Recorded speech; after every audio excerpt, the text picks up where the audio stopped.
Hello दोस्तों, welcome to Ranjeet GS centre. दोस्तों, आज इस वीडियो में जो है मौर्योत्तर काल से संबंधित जितने भी पीवाईक्यू है दोस्तों, उन सभी पीवाईक्यू का अध्ययन करेंगे इस वीडियो में। तो आप लोगों से रिक्वेस्ट है कि आप अगर इस वीडियो को पहली बार देख रहे हैं तो चैनल को प्लीज़ सब्सक्राइब करके बेल आइकन को प्रेस कर दीजिएगा दोस्तों, और वीडियो को ज़्यादा से ज़्यादा लाइक शेयर कीजिएगा। ठीक है दोस्तों। और दोस्तों, इस चैनल पर जो है इसका प्लेलिस्ट बना दिया गया है प्राचीन इतिहास का, घटना चक्र का। ये आप जाके, और मॉडर्न हिस्ट्री दो भी दोस्तों पूरा कंप्लीट हो चुका है इस चैनल पर, तो जाके दोस्तों प्लेलिस्ट में आप उस वीडियो को भी देख सकते हैं। और दोस्तों, उस वीडियो सबको भी आप लोग अच्छे से अध्ययन करके लाइक शेयर कर सकते हैं। तो चलिए दोस्तों शुरू करते हैं। और इसमें दोस्तों, इस वीडियो में जो है दोस्तों लगभग 60+ क्वेश्चन है पीवाईक्यू का, और सभी इम्पोर्टेंट है दोस्तों। तो इसलिए दोस्तों वीडियो थोड़ा सा लंबा होगा, आप लोग ज़रूर धैर्य बना के इस वीडियो को देख लीजिएगा। तो चलिए दोस्तों शुरू करते हैं। पहला क्वेश्चन है कि निम्न में से किस हिंद यवन शासक जो है, इंडो ग्रीक शासक ने शीशे के सिक्के जारी किए थे सर्वप्रथम? तो किस हिंद यवन शासक ने शीशे के सिक्के जारी किए थे दोस्तों? तो ये स्ट्रैटो द्वितीय जो थे, ये शीशे के सिक्के जारी किए थे। तो इसको याद रखिएगा, स्ट्रैटो द्वितीय। इसका एक्सप्लेनेशन देखिए दोस्तों, स्ट्रैटो द्वितीय ने शीशे के सिक्के जारी किए थे। इस हिंद यवन से शासक यानी स्ट्रैटो द्वितीय हिंद यवन शासक का शासन जो है 25 BC से लोग को दोस्तों 10 ईस्वी तक, 10 AD तक माना जाता है। लगभग टोटल 35 साल दोस्तों स्ट्रैटो द्वितीय ने शासन किया था उत्तर पश्चिम भारत पर। उसके बाद दोस्तों नेक्स्ट क्वेश्चन, दूसरा नंबर, निम्नलिखित शासकों में से किसके सिक्कों पर दोस्तों संकर्षण एवं वासुदेव दोनों अंकित है? किसके सिक्कों पर दोस्तों संकर्षण और वासुदेव दोनों अंकित है दोस्तों? तो ये अगाथोकलिज के सिक्कों पर। इसका करेक्ट ऑप्शन हो जाएगा डी, अगाथोकलिज के सिक्कों पर संकर्षण और वासुदेव अंकित है। एक्सप्लेनेशन देखिएगा दोस्तों, हिंद यवन शासक जो है मिनांडर, इसकी मृत्यु के उपरांत जो है उसका पुत्र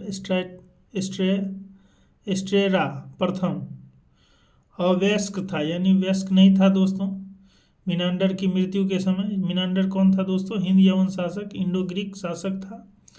तो उसके उपरांत उसका पुत्र एस्ट्रेरा प्रथम जो था ये अवयस्क था, अतः उनकी पत्नी जो है अगाथोकलिजा, याद रखिए ये मिनांडर की दोस्तों पत्नी है अगाथोकलिया, याद रखिएगा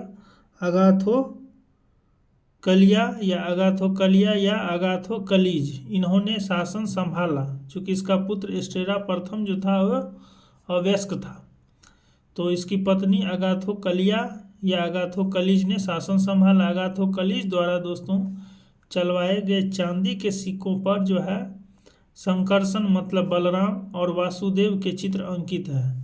तो याद रखिएगा, ये अगाथोकलिज के द्वारा चलवाए गए चांदी के सिक्के पर दोस्तों संकर्षण और वासुदेव के चित्र अंकित है। संकर्षण मतलब होता है बलराम।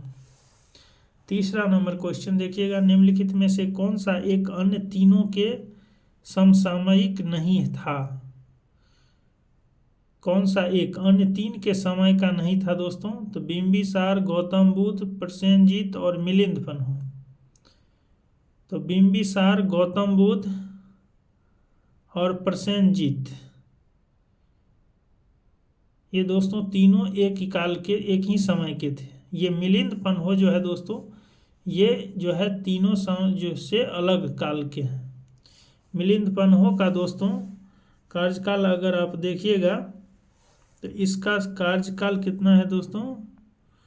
ये है, यहाँ देखिएगा एक्सप्लेनेशन में, इसका 130 ईसा पूर्व माना जाता है मिलिंदपन्ह का।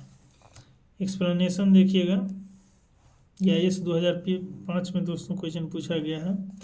बिंबिसार का तो याद रखिए 544 से 492 BC, ये मगध साम्राज्य की महत्ता का वास्तविक संस्थापक था बिंबिसार, और ये हर्यक कुल से संबंधित था।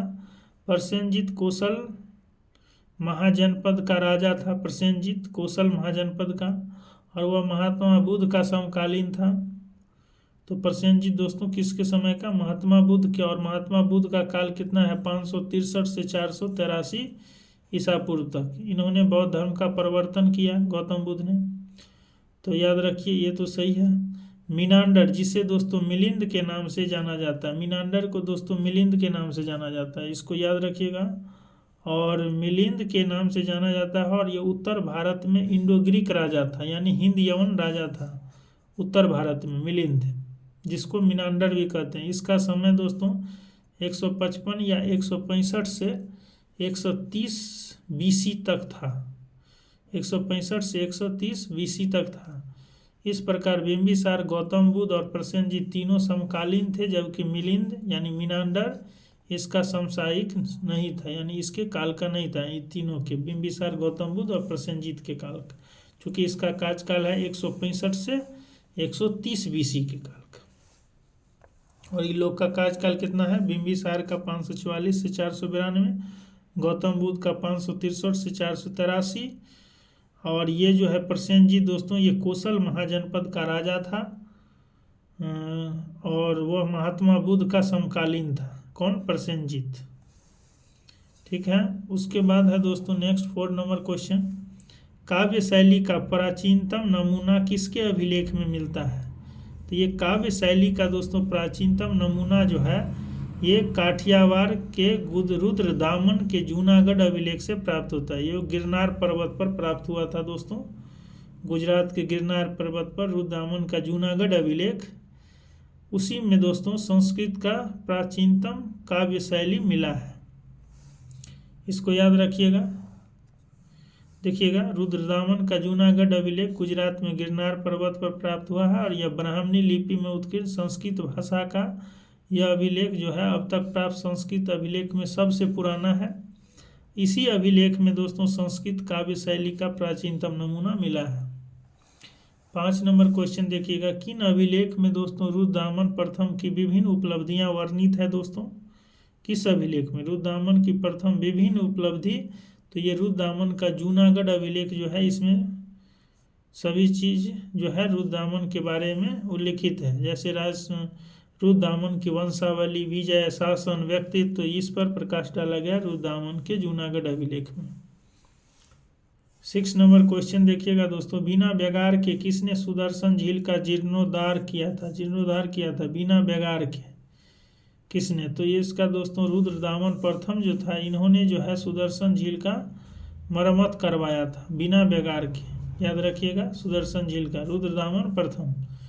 ये कैसे पता चलता है? तो जूनागढ़ अभिलेख से पता चलता है कि रुद्रदामन ने गिरनार के निकट सुदर्शन झील के मरम्मत जो है बिना व्यागार के लिए ही करवाया था, यानी बिना मजदूरी लिए, जो कि मौर्य वंश के शासक चंद्रगुप्त मौर्य के आदेश पर बनवाई गई थी। किसके आदेश पर? चंद्रगुप्त मौर्य के आदेश पर। ठीक है दोस्तों, सुदर्शन झील का निर्माण। उसके बाद है 7 नंबर, इधर दिया है शासक, जैसे डिमेट्रियस, रुद्रदामन, गोंडो, फर्नीज और विम।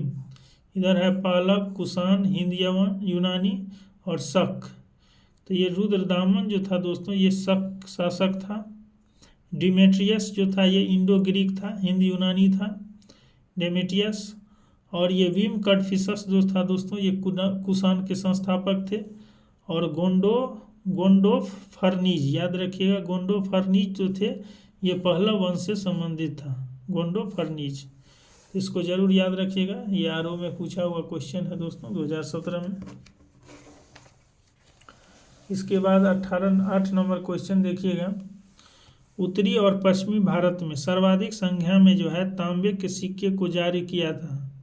उत्तर और पश्चिम भारत, सबसे ज़्यादा मात्रा में सिक्के को जारी किया था दोस्तों किसने ने? तांबे के सिक्कों को जारी किया था, तो ये कुषाण दोस्तों। इसका करेक्ट ऑप्शन हो जाएगा कुषाण। ऑप्शन दिया है इंडो ग्रीक यानी हिंद यूनानी, शक, प्रतिहार, कुषाण। तो सबसे ज़्यादा तांबे के सिक्के दोस्तों कुषाणों ने जारी किया था उत्तर पश्चिम भारत में। देखिएगा एक्सप्लेनेशन, उत्तर पश्चिम भारत में स्वर्ण सिक्का प्रचलन जो है, स्वर्ण सिक्का इंडो ग्रीक यानी हिंद यूनानी राजाओं ने करवाया था, जबकि इन्हें नियमित और पूर्ण रूप से प्रचलित करवाने का श्रेय कुषाण शासक को जाता है। कुषाण शासकों ने स्वर्ण एवं ताम्र दोनों ही प्रकार के सिक्के को व्यापक पैमाने पर प्रचलित किया था। 9 नंबर क्वेश्चन देखिएगा दोस्तों, प्राचीन भारत में निम्न में से किस एक ने नियमित रूप से सोने के सिक्के चलवाए थे? नियमित रूप से, तो नियमित रूप से दोस्तों कुषाणों ने जो है नियमित रूप से सोना और तांबे के सिक्के चलवाए थे प्राचीन भारत में, याद रखिएगा। नेक्स्ट दोस्तों 10 नंबर क्वेश्चन देखिएगा, बुद्ध का किसके सिक्कों पर अंकन हुआ है? तो बुद्ध का अंकन दोस्तों ये कनिष्क के सिक्कों पर अंकित किया गया, यानी बी ऑप्शन करेक्ट हो जाएगा। कनिष्क के सिक्कों पर दोस्तों बुद्ध का अंकन है। देखिएगा कुषाण शासक कनिष्क के सिक्कों पर बुद्ध का अंकन मिलता है। 11 नंबर क्वेश्चन देखिएगा, निम्नलिखित में से किस शासन को सर्वप्रथम सोने के सिक्के जारी करने का श्रेय दिया जाता है? किस शासन को सर्वप्रथम सोने के सिक्के जारी करने का श्रेय दिया जाता है दोस्तों? तो सर्वप्रथम सोने के सिक्के विम कटफिसेस जो कुषाण शासक है दोस्तों, और ये कुषाण के संस्थापक है दोस्तों विम कटफिसेस, इन्होंने ही सर्वप्रथम सोने के सिक्के जारी किया था। विम कटफिसेस कुषाण शासक, देखिएगा कुषाण शासकों में विम कटफिसेस ने सर्वप्रथम सोने के सिक्के जारी किए। उसके बाद 12 नंबर क्वेश्चन, निम्नलिखित में से किसने भारत में स्वर्ण सिक्कों का प्रचलन जो है नियमित उपयोग के लिए किया था? तो नियमित उपयोग के लिए विम कटफिसेस ने किया था, याद रखिएगा। क्या है कि कुषाण वंशीय विम कटफिसेस जो कि कनिष्क प्रथम का पिता था ने भारत में स्वर्ण सिक्कों का प्रचलन नियमित उपयोग के लिए किया था, जबकि कुजुल कटफिसेस ने केवल तांबे के सिक्के प्रचलित किए थे। और इसका कार्यकाल है दोस्तों कुजुल कटफिसेस का 4585 ईस्वी, जबकि इसका कार्यकाल है 25 BC से 10 ईस्वी 10 AD तक। उसके बाद 13 नंबर क्वेश्चन दोस्तों, इनमें से किसने सर्वप्रथम व्यापक पैमाने पर जो है स्वर्ण मुद्रा का प्रचलन किया था? तो स्वर्ण मुद्रा का दोस्तों विम कटफिसेस जो कि कुषाण के संस्थापक थे दोस्तों, इन्होंने शुरू किया था, याद रखिए। ऑप्शन में दिया है पुष्यमित्र शुंग, मिनांडर, गौतमीपुत्र सातकर्णी। तो ये विम कटफिसेस जो थे दोस्तों कुषाण, जिन्होंने ही व्यापक पैमाने पर सर्वप्रथम स्वर्ण मुद्रा का प्रचलन किया था। एक्सप्लेनेशन देखिए, कुषाण शासक द्वारा व्यापक पैमाने पर स्वर्ण मुद्रा का प्रचलन प्रारंभ करना भारतीय उपमहाद्वीप में उनका सबसे महत्वपूर्ण योगदान था। कुषाण शासक विम कटफिसेस को स्वर्ण मुद्रा के प्रचलन का श्रेय प्राप्त हुआ। अगला है दोस्तों, यौधेय के सिक्कों पर किस देवता का अंकन मिलता है? तो यौधेय के सिक्कों पर दोस्तों कार्तिकेय देवता का अंकन मिलता है, याद रखिएगा। यौधेय के सिक्कों पर देखिएगा एक्सप्लेनेशन, यौधेय का प्रमाण पुराण, अष्टाध्याय और बृहद संहिता इन ग्रंथों से मिलता है यौधेयों का प्रमाण। और इनका साम्राज्य जो था दक्षिण पूर्वी पंजाब और राजस्थान के बीच का क्षेत्र था। इनके सिक्कों पर कार्तिकेय का अंकन मिलता है, कार्तिकेय देवता का। ठीक है दोस्तों। उसके बाद 15 नंबर क्वेश्चन, कनिष्क के सारनाथ बौद्ध प्रतिमा अभिलेख की तिथि क्या है दोस्तों? तो कनिष्क का जो सारनाथ बौद्ध प्रतिमा अभिलेख है ये 81 ईस्वी का है, याद रखिएगा। कनिष्क के सारनाथ बौद्ध प्रतिमा 81 ईस्वी का है।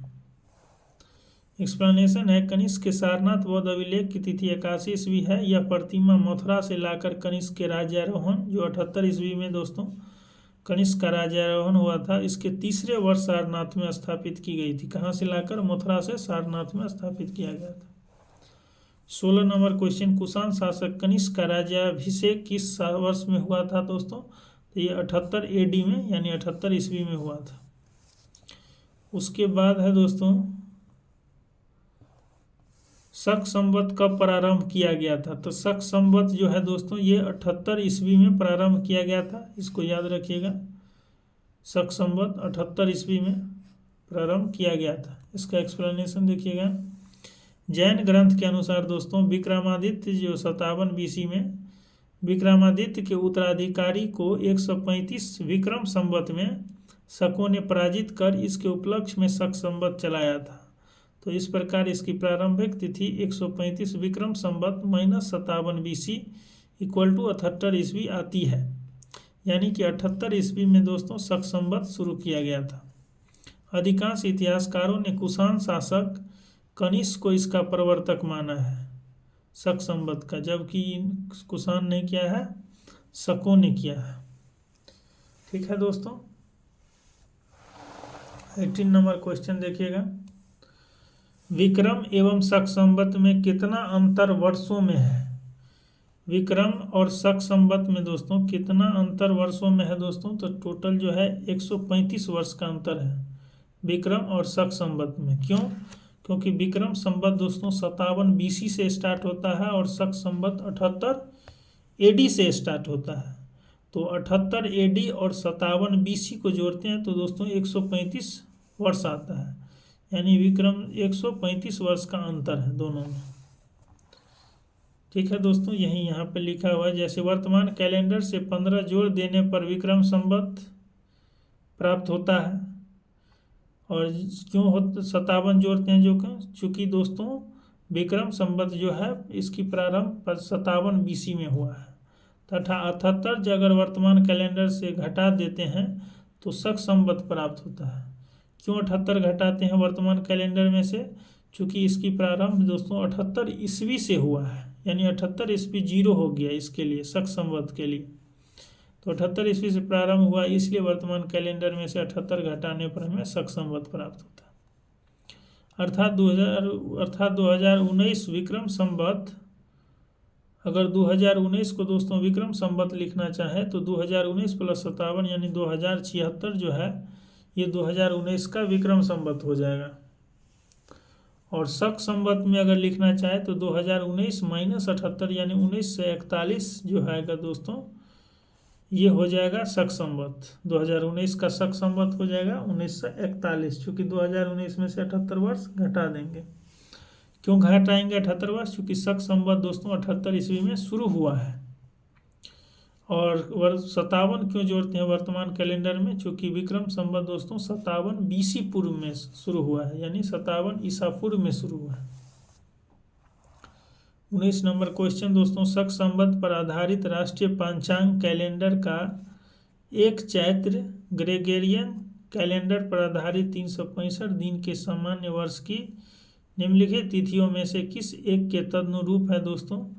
ये 22 मार्च, इसको याद रखिएगा। 22 मार्च या 21 मार्च जो है ये दोनों समान है। देखिएगा इसका एक्सप्लेनेशन क्या कर रहा था यहाँ क्वेश्चन देखिए, शक संवत पर आधारित राष्ट्रीय पंचांग कैलेंडर का एक चैत्र ग्रेगोरियन कैलेंडर पर आधारित 365 दिन के सामान्य वर्ष की निम्नलिखित तिथियों में से किस एक के तदनुरूप है। ये ग्रेगोरियन कैलेंडर दोस्तों जो विश्वव्यापी है, पूरे विश्व में माना जाता है और इसके आधार पर दोस्तों 365 दिन का वर्ष होता है। और ये शक संवत पर आधारित राष्ट्रीय पंचांग का एक चैत्र जो है दोस्तों ये ग्रेगोरियन कैलेंडर पर आधारित 365 दिन के समान वर्ष की निम्नलिखित तिथियों में से किस एक के तदनुरूप है दोस्तों? तो ये 22 मार्च, याद रखिएगा 22 मार्च या 21 मार्च। एक्सप्लेनेशन देखिएगा, चैत्र जो है भारतीय राष्ट्रीय पंचांग का प्रथम माह होता है, इसको याद रखिएगा। चैत्र भारतीय राष्ट्रीय पंचांग का प्रथम माह होता है। राष्ट्रीय कैलेंडर की तिथियां ग्रेगोरियन कैलेंडर की तिथि से अस्थायी रूप से मिलती जुलती है। समानतः एक चैत्र 22 मार्च का होता है, इसको याद रखिएगा। एक चैत्र जो है दोस्तों चैत्र 22 मार्च का होता है और लीप वर्ष में 21 मार्च हो जाता है। तो याद रखिए एक चैत्र मतलब 22 मार्च और इसको लीप वर्ष में कहेंगे तो एक वर्ष घटा देंगे तो 21 वर्ष मार्च हो जाएगा। उसके बाद 20 नंबर क्वेश्चन दोस्तों, विक्रम संवत कब से शुरू हुआ? तो विक्रम संवत जो है दोस्तों 57 BC से शुरू हुआ, इसको याद रखिएगा। उसके बाद है दोस्तों 21 नंबर देखिएगा कि निम्नलिखित में से कौन सा वर्ष दिसंबर 2009 में शक संवत का वर्ष होगा? तो 2009 में दोस्तों शक संवत का वर्ष होगा। तो शक संवत का है तो शक संवत 2009 में 78 घटा देंगे दोस्तों, तो 2009 में से 78 घटाने पर 1931 आता है, यानी कि 2009 का शक संवत वर्ष 1931 हो जाएगा। क्यों 78 घटाते हैं 2009 में से? चूँकि शक संवत का प्रारंभ तिथि जो है दोस्तों ये 78 ईस्वी से है, यानी 78 AD से, तो इसलिए 2019 में से 78 घटाते हैं तो शक संवत का वर्ष आता है। उसके बाद दोस्तों 22 नंबर देखिएगा। 22 नंबर क्वेश्चन है कि कनिष्क के समकालीन निम्नलिखित नामों का अध्ययन करें। कनिष्क के समकालीन और निम्नांकित उत्तर कोड के अनुसार अपना उत्तर इंकित करें। तो कनिष्क के समकालीन थे दोस्तों अश्वघोष, वसुमित्र, ये दोनों कनिष्क के समकालीन थे, यानी 1 और 2 सही है दोस्तों। सी ऑप्शन करेक्ट हो जाएगा। क्यों, कैसे समझे कि ये दोनों समकालीन थे? तो चूंकि अश्वघोष दोस्तों कनिष्क के राज कवि थे और वसुमित्र भी कनिष्क के आश्रित विद्वान थे। इन्होंने चतुर्थ बौद्ध संगति की अध्यक्षता भी की थी। किसने? वसुमित्र ने। कालिदास दोस्तों गुप्त काल में हुए थे, तो ये याद रखिएगा कालिदास जो है ये गुप्त काल में हुए थे, जबकि कंबन जो थे ये 12वीं शताब्दी के थे। ये दोनों को याद रखिए, कंबन 12वीं शताब्दी के और कालिदास गुप्त काल के थे। 23 नंबर क्वेश्चन देखिएगा, अश्वघोष किसका समकालीन था? तो अश्वघोष जो दोस्तों कनिष्क का समकालीन था और कनिष्क का राज कवि था अश्वघोष,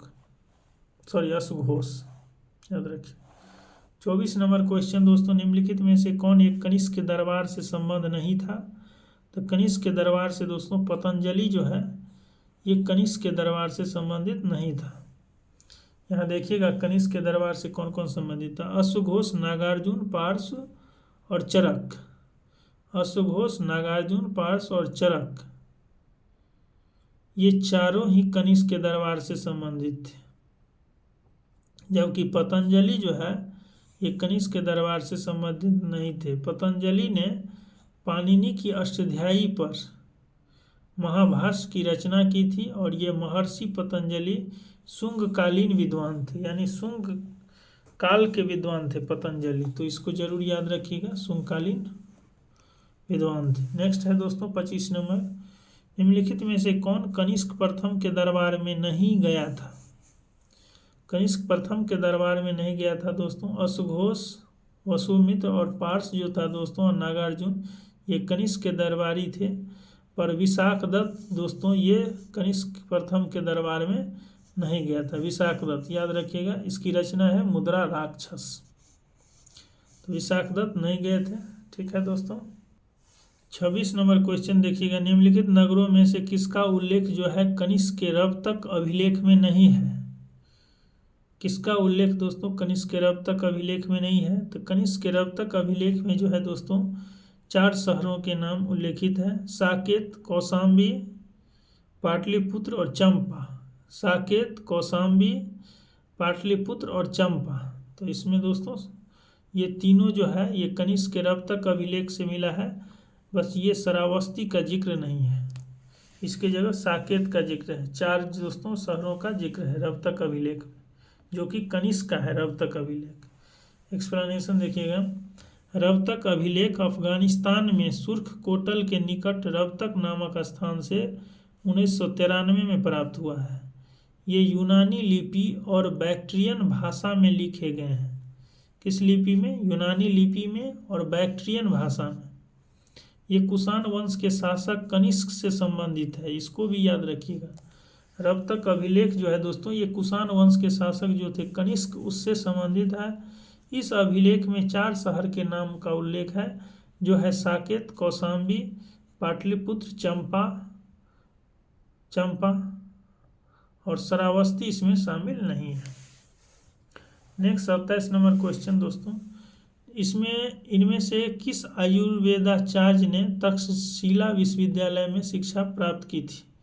कौन से आयुर्वेदाचार्य जो है दोस्तों इस ऑप्शन में जिन्होंने तक्षशिला विश्वविद्यालय से शिक्षा प्राप्त की थी दोस्तों? तो ये सुश्रुत दिया है, वाग्भट दिया है, चरक दिया है, जीवक दिया है। तो चरक और जीवक ये दोनों दोस्तों तक्षशिला यूनिवर्सिटी से शिक्षा प्राप्त किया था। ये दोनों जो है चरक और जीवक ये आयुर्वेदाचार्य है, इसको याद रख लीजिएगा। और दोस्तों तक्षशिला किस महाजनपद की राजधानी है? तो ये दोस्तों गंधार जो है राज्य, उसकी राजधानी है तक्षशिला। ठीक है।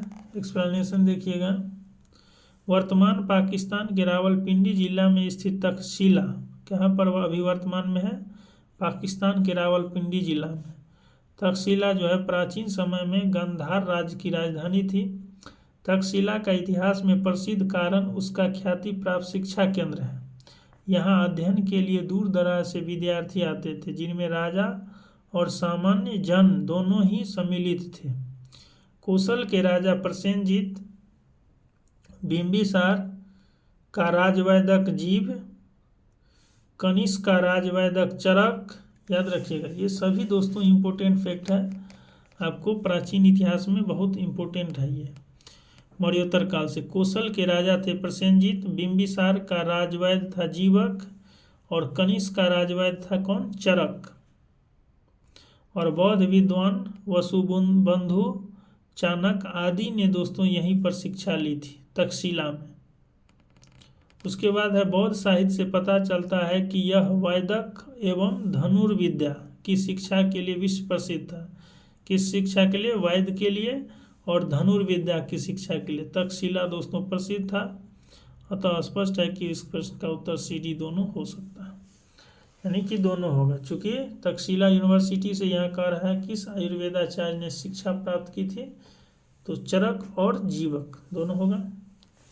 ऐसे यहाँ देख लिए कौन कौन शिक्षा प्राप्त किया था। कोसल के राजा प्रसेनजीत, बिंबिसार का राजवैद था जीवक वो, कनिष्क का राजवैद था चरक ये, और बौद्ध विद्वान था वसुबंधु ये, और चाणक्य। 28 नंबर क्वेश्चन देखिएगा। पुष्यमित्र शुंग द्वारा 2 अश्वमेध यज्ञ किए जाने के बारे में जानकारी किस लेख से मिलती है। अश्वमेध यज्ञ दोस्तों, पुष्यमित्र शुंग के द्वारा 2 अश्वमेध यज्ञ किया गया था, ये किस लेख से मिलता है। सारनाथ से, बेसनगर से, या अयोध्या लेख से, या हाथी गुम्फा लेख से। तो ये अयोध्या लेख से दोस्तों मिला है कि पुष्यमित्र सिंह द्वारा 2 अश्वमेध यज्ञ किया गया था। ये अयोध्या लेख से प्राप्त हुआ है, इसको याद रखिएगा। 29 नंबर क्वेश्चन देखिएगा दोस्तों। शुंग वंश के बाद किस वंश ने भारत पर राज किया। शुंग के बाद दोस्तों कन्नव वंश ने दोस्तों भारत पर राज किया है। यहाँ ऑप्शन में दिया है सातवाहन, कुषाण, गुप्त और कन्नव। तो कन्नव ने किया है दोस्तों। और किसके संस्थापक कौन थे, वासुदेव, याद रखिएगा। वासुदेव ने दोस्तों देवभूति की हत्या करके, शुंग वंश का अंतिम शासक था देवभूति, इसकी हत्या करके वासुदेव ने कन्नव वंश की स्थापना की। एक्सप्लेनेशन देखिएगा। शुंग वंश का अंतिम राजा था देवभूति, इन्होंने अपने अमात्य वासुदेव के षड्यंत्र द्वारा मारा गया। देवभूति का अमात्य था दोस्तों वासुदेव, इन्होंने षड्यंत्र रच के देवभूति की हत्या कर दी। वासुदेव ने जिस नवीन राजवंश की नींव डाली वह है कन्नव वंश। तो वासुदेव ने दोस्तों देवभूति जो शुंग वंश का अंतिम राजा था उसकी हत्या करके जो है कन्नव वंश की स्थापना की। शुंग के समान यह भी ब्राह्मण वंश था दोस्तों, तो याद रखिएगा शुंग की तरह ये भी कन्नव वंश भी ब्राह्मण वंश था। अगला है 30 नंबर। निम्नलिखित में से कौन सा शासक वर्ण व्यवस्था का रक्षक कहा जाता है। तो ये वर्ण व्यवस्था का रक्षक दोस्तों गौतमीपुत्र सातकर्णी जो है, इसको याद रखिए। गौतमीपुत्र सातकर्णी को दोस्तों वर्ण व्यवस्था का रक्षक कहा जाता है। एक्सप्लेनेशन देखिए क्यों कहा जाता है। चूंकि सातवाहन शासक गौतमीपुत्र सातकर्णी है, इन्होंने कहा है कि उसने विच्छिन्न होते चतुर्वर्णीय यानी 4 वर्णों वाली व्यवस्था जो विच्छिन्न हो रहा था उसको फिर से स्थापित किया सातवाहनों ने, और वर्ण संकर यानी वर्ण और जाति के सम्मिश्रण को रोका।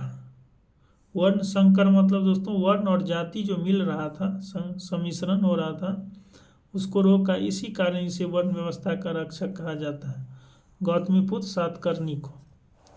31 देखिएगा। मौर्योत्तर के बाद दक्षिण भारत में सबसे प्रभावशाली राज्य था दोस्तों, मौर्य के बाद दक्षिण में सबसे प्रभावशाली राज्य था सातवाहनों का, ये याद रखिएगा। सातवाहन का दोस्तों मौर्य के बाद जो है दक्षिण भारत में सबसे प्रभावशाली था। एक्सप्लेनेशन देखिएगा। मौर्य के बाद दक्षिण भारत में सबसे प्रभावशाली राज्य सातवाहन का था। पुराणों में इस वंश के संस्थापक का नाम सिमुक या क्षिप्रक दिया गया है। किसका, सातवाहन वंश का, जिसने कन्नव वंश के राजा सुशर्मा, कन्नव वंश के दोस्तों अंतिम राजा था सुशर्मा, इसका वध करके अपना शासन स्थापित किया था। कन्नव वंश के राजा सुशर्मा की हत्या करके, किसने, सिमुक ने। यानी कण्व के बाद दोस्तों सातवाहन वंश की स्थापना हुई। उसके बाद नेक्स्ट देखिए, सिमुक निम्न वंशों में से किसका संस्थापक है दोस्तों? चेर, चोल, पांड या सातवाहन? तो सातवाहन वंश का संस्थापक है। उसके बाद 33 नंबर क्वेश्चन देखिएगा,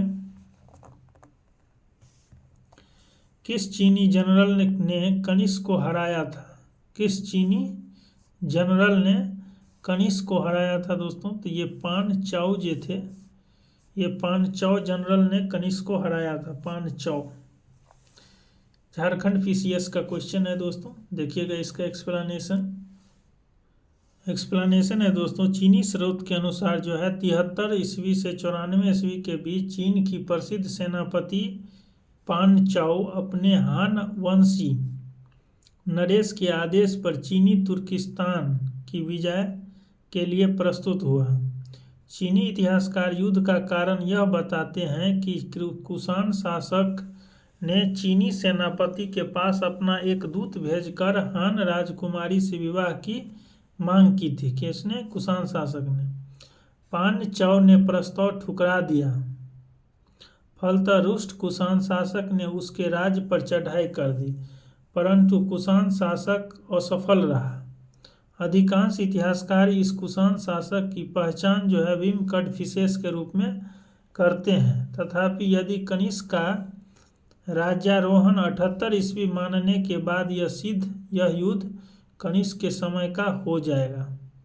अगर कनिष्क का राज्य का आरोहण 78 ईस्वी मानते हैं दोस्तों, तो यह युद्ध जो है ये कनिष्क के समय का हो जाएगा। लेकिन अधिकांश जो है वे कुषाण शासक भीम कड़फिसेस के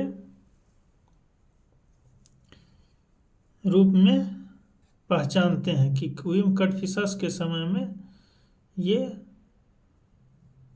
युद्ध हुआ था। ठीक है दोस्तों, तो पान चाओ ने दोस्तों प्रस्ताव को स्वीकार किया था, यानी कि पान चाओ से दोस्तों पान चाओ ने कनिष्क को हराया था। चूंकि ये 78 ईस्वी में कनिष्क का क्या हुआ था? राज्यारोहण हुआ था। ठीक है दोस्तों, उसके बाद दोस्तों नेक्स्ट आइएगा 34 नंबर, निम्न में से किस वंश के साम्राज्य की सीमा भारत के बाहर तक फैली थी? किस वंश के साम्राज्य की सीमा भारत से बाहर तक फैली थी दोस्तों? तो ये मौर्य वंश का भी है और कुषाण वंश का, दोनों की सीमा दोस्तों भारत से बाहर तक फैली थी, मौर्य वंश और कुषाण वंश। देखिएगा, मौर्य और कुषाण दोनों साम्राज्य की सीमा भारत के बाहर तक विस्तृत थी। सेल्यूकस से संधि होने के बाद मौर्य साम्राज्य की सीमा पश्चिम में अफगानिस्तान तक विस्तृत था, काबुल, कंधार आदि इसके भाग थे। कुषाण वंश के साम्राज्य की सीमा भारतीय उपमहाद्वीप से बाहर तक फैली थी, कुषाण के भी। कुषाण शासक कनिष्क की सीमा दोस्तों उत्तर में चीन के तूफान एवं मध्य एशिया से लेकर दक्षिण में विंध्य पर्वत तथा पश्चिम में उत्तरी अफगानिस्तान से लेकर पूर्व में पूर्वी उत्तर प्रदेश और बिहार तक विस्तृत था। तो ये इसमें करेक्ट ऑप्शन जो होगा दोस्तों दोनों होगा, बौद्ध, मौर्य वंश और कुषाण वंश, ये दोनों के साम्राज्य सीमाएं भारत से बाहर थी। उसके बाद 35 बाल विवाह की प्रथा दोस्तों शुरू किया गया कुषाण काल में, जो है बाल विवाह का प्रथा शुरू हुआ है। एक्सप्लेनेशन देखिएगा, कुषाण जो है काल प्रथम शताब्दी ईस्वी को कुषाण काल कहते हैं दोस्तों। इसमें बाल विवाह की प्रथा शुरू हुई। स्त्री में उपनयन की समाप्ति तथा बाल विवाह के प्रचलन ने उसे समाज में अत्यंत निम्न स्थिति में ला दिया। इस युग में दोस्तों विवाह की आयु और कम करके 8 से लेकर 10 वर्ष की आयु की कन्या को विवाह के लिए उपयुक्त माना जाता था कुषाण काल में, तो याद रखिएगा। उसके बाद दोस्तों 36 नंबर क्वेश्चन आइएगा कि निम्नलिखित युगमों में से कौन सा एक सही रूप से सुमेलित है? हड़प्पा सभ्यता जो है दोस्तों ये चित्रित धूसर मृदभांड मिले हैं। तो दोस्तों चित्रित धूसर मृदभांड जो है ये आर्य या वैदिक सभ्यता में मिले हैं, इसको जरूर याद रखिएगा। चित्रित धूसर मृदभांड जो है ये वैदिक सभ्यता में मिले हैं, जबकि दोस्तों हड़प्पा सभ्यता में जो है लाल मृदभांड मिले हैं, लाल मृदभांड, तो ये गलत है। कुषाण जो है दोस्तों, इसके समय में गांधार कला शैली का विकास हुआ था। गांधार कला और मथुरा कला शैली, तो याद रखिएगा कुषाण के समय में गांधार कला शैली और मथुरा कला शैली ये सुमेलित है दोस्तों, तो बी ऑप्शन इसका करेक्ट हो जाएगा। मुगल जो है ये अजंता चित्रकारी और मराठा जो है ये पहाड़ी चित्र शैली, ये दोनों भी गलत है। ठीक है दोस्तों, तो केवल कुषाण के समय गांधार कला और मथुरा कला शैली का विकास हुआ था, ये करेक्ट है। एक्सप्लेनेशन में भी वही दिया हुआ है, गांधार और मथुरा कला शैली का विकास हुआ था कनिष्क के काल में। उसके बाद है दोस्तों 37 नंबर, कला की गांधार शैली निम्न समय में फली फूली थी दोस्तों। तो गांधार शैली कुषाण के समय में फली फूली थी। इधर ऑप्शन दिया है गुप्तों के समय, मौर्यों के समय, तो कुषाण के समय में गांधार कला शैली जो है दोस्तों सबसे ज़्यादा फली फूली। 38 नंबर क्वेश्चन देखिएगा, निम्नलिखित में तो कौन सही रूप से सुमेलित नहीं है। राजवंश दिया है और इस तरह सिक्कों की धातु दिया है। कुषाण दिया है, गुप्त दिया है, सातवाहन दिया है दोस्तों, और कलचुरी दिया है। तो कुषाण सातवाहन जो था दोस्तों, इन्होंने स्वर्ण सिक्का नहीं, ये कुषाण ने किया था स्वर्ण सिक्का का प्रचलन, तो ये दोस्तों सुमेलित नहीं है। तो ऐसे आप सी मार सकते हैं, क्योंकि सातवाहनों ने जो है स्वर्ण सिक्के नहीं चलाए थे, ये दोस्तों चांदी, तांबा और सीसा के सिक्के चलाए थे सातवाहनों ने। इसको याद रखिएगा, सातवाहनों ने सोना छोड़ के दोस्तों चांदी, तांबा और शीशे के सिक्के चालू किए थे। कुषाण दोस्तों स्वर्ण और ताम्र सही है। गुप्त दोस्तों स्वर्ण और सिल्वर, रजत, ये भी सही है। स्वर्ण और सिल्वर के सिक्के की प्रचलन था गुप्त के समय। सातवाहन के समय दोस्तों चांदी, तांबा और सीसा का प्रचलन था। कलचुरी के समय दोस्तों गोल्ड, सिल्वर और ताम्र, ये तीनों प्रचलित मुद्राएं थी। तो ये वेरी इंपॉर्टेंट क्वेश्चन है, याद रखिएगा। एक्सप्लेनेशन देख लीजिए दोस्तों, कुषाणों में ने सर्वाधिक स्वर्ण सिक्के चलवाए थे, सर्वाधिक शुद्ध स्वर्ण सिक्के चलवाए थे। यद्यपि भारत में सर्वप्रथम हिंद यवन शासकों ने ही स्वर्ण सिक्के चलवाए थे, पर नियमित रूप से कुषाणों ने चलवाया था। और कुषाणों में दोस्तों विम कटफिशेस ने, स्वर्ण के अतिरिक्त कुषाणों ने ताम्र सिक्के भी चलवाए थे। गुप्तों ने स्वर्ण और रजत यानी गोल्ड और सिल्वर के सिक्के चलाए थे गुप्त ने। कलचुरी शासकों ने स्वर्ण, सिल्वर और ताम्र के सिक्के, तीनों सिक्के चलाए थे। सातवाहन शासकों ने स्वर्ण सिक्के नहीं चलवाए थे, इन्होंने चांदी, तांबा और शीशे के सिक्के चलाए थे। और सबसे पहले शीशे के सिक्के दोस्तों स्ट्रैबो द्वितीय ने चलवाया था। नेक्स्ट क्वेश्चन देखिएगा 39 नंबर क्वेश्चन दोस्तों। इधर गांधार कला जूनागढ़ अभिलेख, इधर मीनांडर सूची 1 सूची 2 में, और इधर प्रतीक और भी 2 दिया है दोस्तों। तो इसमें मैचिंग वाला क्वेश्चन है ये, गांधार कला जूनागढ़ अभिलेख। तो जूनागढ़ अभिलेख जो है दोस्तों ये रुद्रदामन का अभिलेख है, रुद्रदामन प्रथम का। तो ये रुद्रदामन प्रथम होगा। गांधार कला जो है दोस्तों ये कुषाण के समय में प्रचलित था, गांधार और मथुरा, तो ये याद रखिएगा। मीनांडर जो है दोस्तों ये मिलिंद पन्हो के लेखक थे, याद रखिएगा। और तक्षशिला लेख जो है दोस्तों ये प्रतीक से संबंधित है। आइए इसका एक्सप्लेनेशन देखिएगा, 2 यहाँ दिया है और 2 दोस्तों यहाँ पर दिया है, देखिएगा। मिलिंद पन्हो और तक्षशिला लेख, इधर कुषाण और रुद्रदामन प्रथम। तो रुद्रदामन प्रथम तो दोस्तों जूनागढ़ शिलालेख, कुषाण के समय में गांधार और मथुरा कला। और ये जो मिलिंद पन्हो है दोस्तों ये मीनांडर के द्वारा लिखा गया था, मिलिंद पन्हो ग्रंथ। और तक्षशिला लेख जो है दोस्तों ये प्रतीक से संबंधित है। इसका एक्सप्लेनेशन आप याद रख लीजिएगा। गांधार कला कुषाण के समय, जूनागढ़ के समय रुद्रदामन का प्रथम अभिलेख। मिलिंद पन्हो दोस्तों मीनांडर के ग्रंथ है। और तक्षशिला लेख जो है दोस्तों ये प्रतीक का है। उसके बाद 40 नंबर क्वेश्चन देखिएगा। अफगानिस्तान का बामियान प्रसिद्ध था दोस्तों। तो अफगानिस्तान का जो बामियान पहाड़ी था ये बुद्ध प्रतिमा के लिए प्रसिद्ध था। डी ऑप्शन इसका करेक्ट हो जाएगा। देखिएगा, अफगानिस्तान की बामियान पहाड़ी को काटकर बनवाई गई बुद्ध प्रतिमा के लिए प्रसिद्ध था बामियान पहाड़ी अफगानिस्तान का। किंतु जो है लेकिन अफगानिस्तान में तालिबान शासन ने दोस्तों इस बुद्ध प्रतिमा को ही नष्ट करवा दिया था।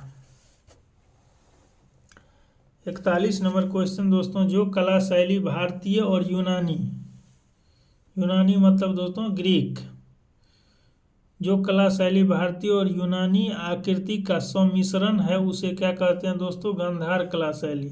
याद रखिएगा, गांधार कला शैली जो है दोस्तों ये भारतीय और यूनानी ग्रीक शैली का सम्मिश्रण है।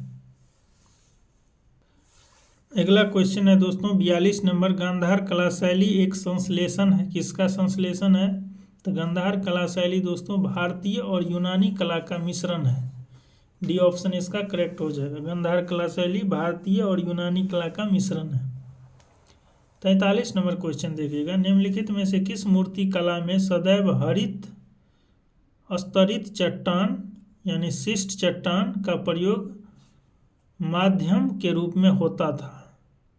किस मूर्ति कला में दोस्तों? तो ये गांधार मूर्ति कला में दोस्तों हरित स्तरित चट्टान यानी शिष्ट चट्टान का प्रयोग होता था गांधार कला में। याद रखिएगा, डी ऑप्शन इसका करेक्ट हो जाएगा गांधार कला में। ठीक है दोस्तों, उसके बाद दोस्तों नेक्स्ट 44 नंबर क्वेश्चन, प्राचीन काल के भारत पर आक्रमण के संबंध में निम्नलिखित में से कौन सा एक सही कालानुक्रम है? प्राचीन काल के भारत पर आक्रमणों के संबंध में निम्नलिखित में से कौन एक सही कालक्रम है दोस्तों? आक्रमण जो है विदेशी आक्रमण दोस्तों, पहले यूनानी, उसके बाद शक, उसके बाद कुषाण। तो सही है यूनानी, शक और कुषाण का ऑर्डर सही है दोस्तों।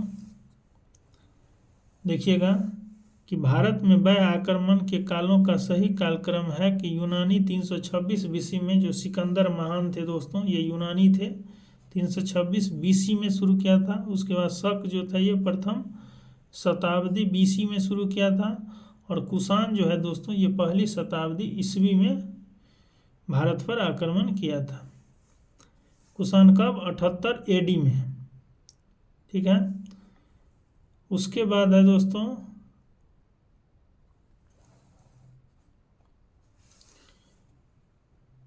पहला ईरानी शासक जिसने भारत के कुछ भाग को अपने अधीन किया था। ये पहला ईरानी शासक कौन था जिसने भारत के कुछ भाग को अपने अधीन किया था? ये डेरियस प्रथम जो है दोस्तों ये पहला ईरानी शासक था जिन्होंने भारत के कुछ भाग को अपने अधीन किया था, डेरियस प्रथम। एक्सप्लेनेशन देखिए, ईरानी शासक डेरियस प्रथम ने सर्वप्रथम भारत के कुछ भाग पर अपने अधिकार दिया था।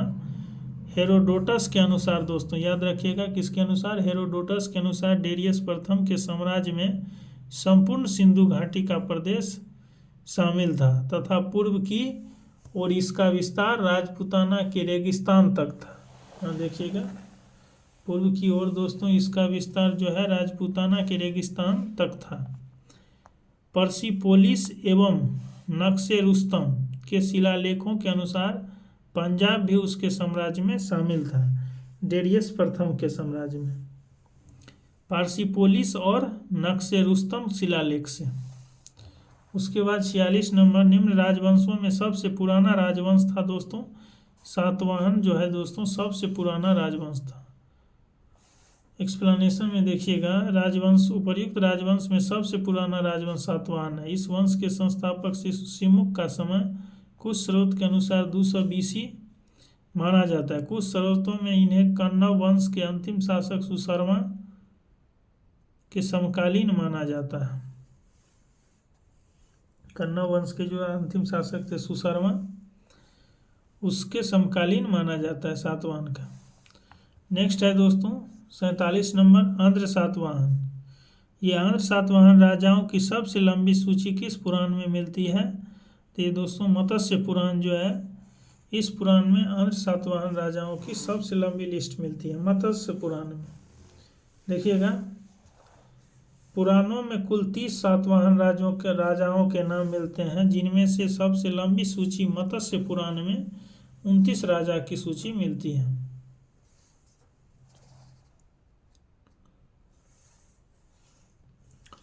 (48) नंबर क्वेश्चन है दोस्तों, सातवाहन की राजधानी अवस्थित दोस्तों प्रतिष्ठान या पैठन, जो कि इसमें नहीं है, लेकिन प्रारंभिक राजधानी अमरावती था दोस्तों, तो इसलिए याद रखिए सातवाहन की राजधानी प्रारंभिक राजधानी अमरावती थी।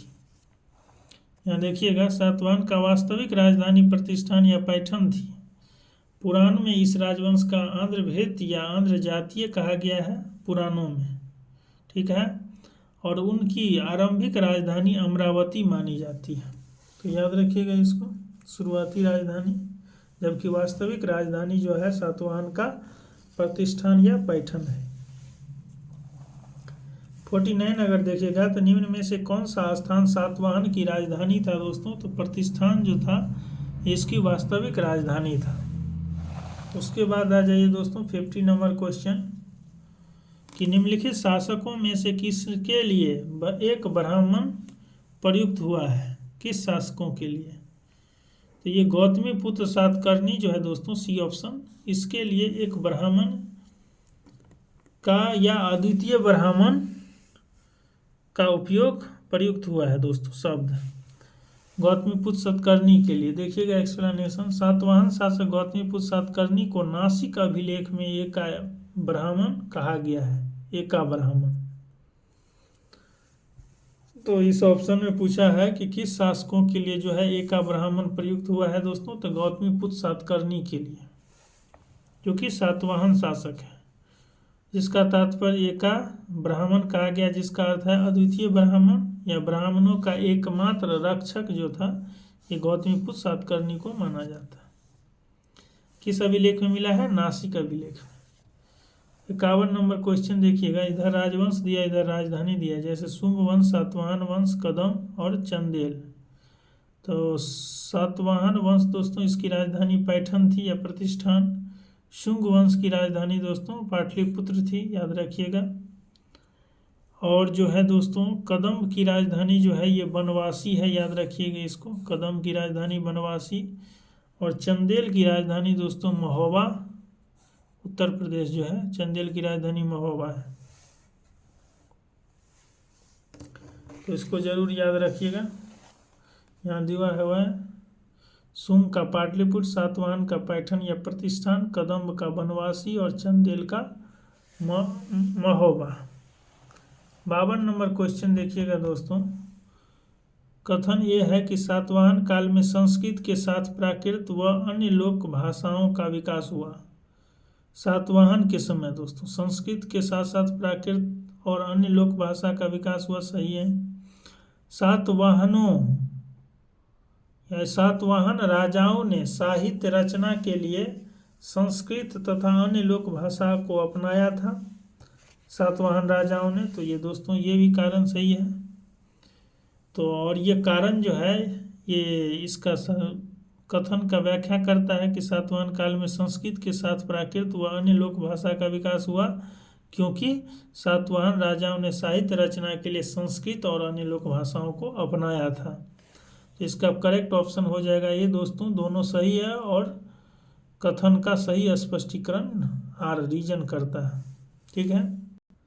53 देखिएगा दोस्तों क्वेश्चन, इधर अभिलेख दिया है, इधर शासक दिया है, जैसे नासिक अभिलेख, हाथी गुम्फा अभिलेख, भीतरी स्तंभ अभिलेख और गिरनार अभिलेख।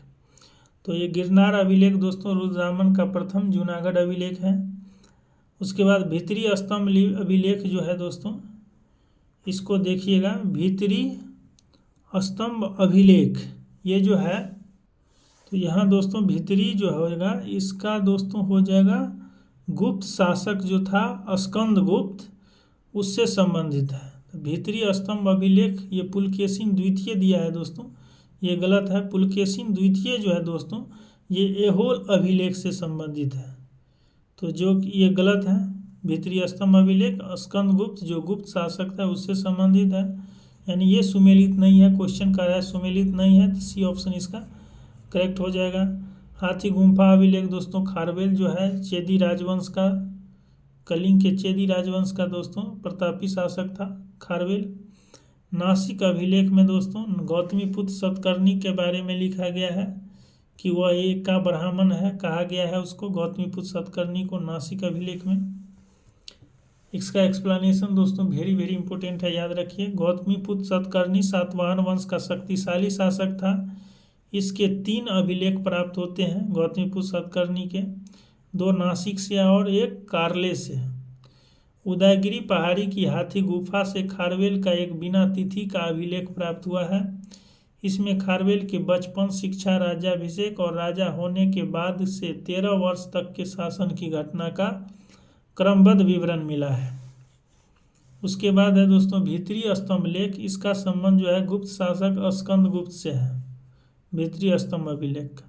जबकि पुलकेशिन द्वितीय का संबंध जो है ये एहोल अभिलेख से है, जो एक प्रशस्ति के रूप में है तथा इसकी भाषा जो है ये संस्कृत है, एहोल अभिलेख की।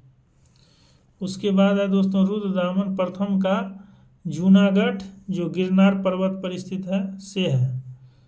शक संवत 72 ईस्वी, शक संवत जो है दोस्तों ये 72 ईस्वी, यानी इसमें 78 जोड़ दीजिए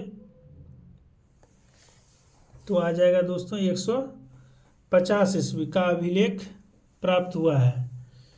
रुद्रदामन का प्रथम जूनागढ़ अभिलेख दोस्तों ये 150 ईस्वी का है, अभिलेख है, और यह प्रशस्ति के रूप में है। इससे उसकी विजय, व्यक्तित्व और कीर्ति का विवरण प्राप्त होता है रुद्रदामन प्रथम का। ठीक है दोस्तों। उसके बाद आ जाइए 54 नंबर। कुषाण फारस की खाड़ी और लाल सागर से होकर व्यापार करते थे, तो ये सही है दोस्तों। कुषाण काल में दोस्तों फारस की खाड़ी और लाल सागर से व्यापार होता था। उसके बाद जो है दोस्तों रीजन दिया है कि उनकी सुसंगठित नौसेना उच्च कोटि की थी। ये दोस्तों कुषाण की जो है उच्च कोटि की नौसेना के बारे में जिक्र नहीं किया गया है किसी भी अभिलेख में नहीं, कि उसके पास जो है कुषाण के पास सशक्त नौसेना की उपस्थिति थी। तो ये गलत है, रीजन गलत है दोस्तों। तो केवल एक सही होगा, यानी कथन एक सही होगा, सी ऑप्शन इसका करेक्ट हो जाएगा। ये उच्च कोटि के नौसेना के बारे में दिया ही नहीं गया है कुषाणों के, कि कुषाण की सेना उच्च कोटि के थे। एक्सप्लेनेशन देखिएगा दोस्तों।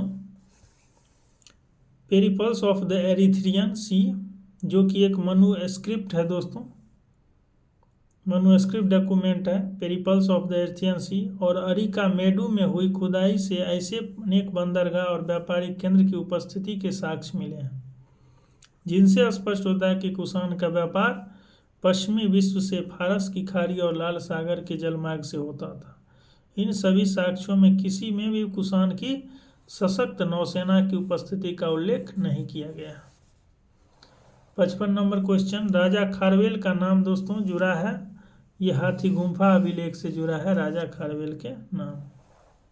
और ये क्या थे दोस्तों? कलिंग का चेदी वंशीय शासक था खारवेल। प्राचीन भारतीय इतिहास के ये महानतम सम्राट में से एक है और ओडिशा प्रांत के भुवनेश्वर से 3 मील की दूरी पर स्थित उदयगिरी पहाड़ी की हाथी गुम्फा से उनका एक बिना तिथि का अभिलेख प्राप्त हुआ है। यह अभिलेख खारवेल के इतिहास को जानने का एकमात्र स्रोत है और खारवेल दोस्तों जैन धर्म के प्रति भारी झुकाव था। 56 नंबर क्वेश्चन देखिएगा। निम्नलिखित राजाओं में से कौन जैन धर्म का संरक्षक था दोस्तों? तो जैन धर्म के प्रति जो है भारी झुकाव किसका था? खारवेल का। खारवेल कौन था? जैन धर्म का संरक्षक। उसके बाद है कलिंग नरेश खारवेल निम्न में से किस वंश से संबंधित थे दोस्तों? तो ये चेदी राजवंशीय थे, चेदी वंश से संबंधित थे। उसके बाद आ जाइए 58 नंबर क्वेश्चन दोस्तों। 58 कह रहा है कि निम्नलिखित राजाओं में से किसका जैन धर्म के प्रति भारी झुकाव था? तो ये खारवेल का दोस्तों सबसे भारी झुकाव था। 59 नंबर क्वेश्चन। कलिंग नरेश खारवेल का संबंध था चेदी वंश से संबंधित था। उसके देखिएगा, कलिंग का चेदी राजवंश का संस्थापक महामेघवाहन नामक व्यक्ति था, चेदी राजवंश का संस्थापक। अतः इस वंश का नाम महामेघवाहन वंश भी पड़ गया। इस वंश का सर्वाधिक शक्तिशाली शासक खारवेल हुआ था, चेदी राजवंश का। 60 नंबर क्वेश्चन दोस्तों, हाथी गुफा का अभिलेख किस शासक के विषय में जानकारी का स्रोत है? तो ये खारवेल के बारे में। 61 नंबर क्वेश्चन, पूर्वी रोमन शासक जस्टिनियन का सर्वाधिक महत्वपूर्ण योगदान किस क्षेत्र में था दोस्तों? तो ये जस्टिनियन का सर्वाधिक महत्वपूर्ण योगदान विधि क्षेत्र में था, याद रखिएगा। यहाँ एक्सप्लेनेशन दिया है दोस्तों, पूर्वी रोमन शासक जस्टिनियन को सर्वाधिक प्रसिद्धि उसके न्याय संबंधी सुधार से मिला है। ठीक है, जस्टिनियन रोमन कानून के संपूर्ण संशोधन के लिए उत्तरदायी था। अब दोस्तों 62 नंबर क्वेश्चन देखिए, और ये इसका लास्ट होगा दोस्तों क्वेश्चन मौर्योत्तर काल का, कि पेरिपल्स ऑफ द एरिथ्रियन सी किसने लिखी थी? तो इसका नाम दोस्तों पता नहीं है, पेरिपल्स ऑफ द एरिथ्रियन सी, और ये दोस्तों मनु स्मृति पत्र है। ठीक है, पेरिपल्स ऑफ द एरिथ्रियन सी, जिसको दोस्तों एक अनाम नाविक ने लिखा था, जिसका नाम इतिहास में नहीं मिलता है। तो इसमें से कोई नहीं होगा दोस्तों, तो प्रयुक्त में से कोई नहीं, ये ऑप्शन इसका करेक्ट हो जाएगा।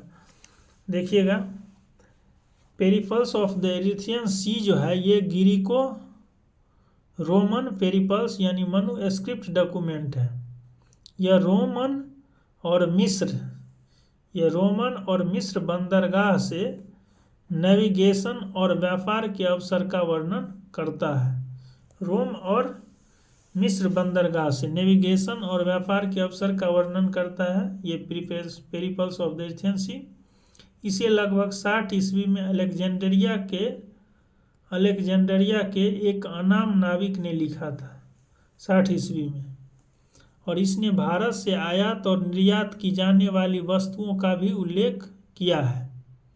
पेरिपल्स ऑफ द एरिथ्रियन सी में दोस्तों भारत से आयात और निर्यात की जाने वाली वस्तु का विवरण मिलता है। ठीक है, याद रखिएगा। और रोमन मिस्र बंदरगाह से जो है नेविगेशन और व्यापार के अवसर का भी वर्णन करता है। और ये क्या है? ग्रीको रोमन पेरिपल्स यानी मनुस्क्रिप्ट डॉक्यूमेंट है, मनुस्मृति पत्र है।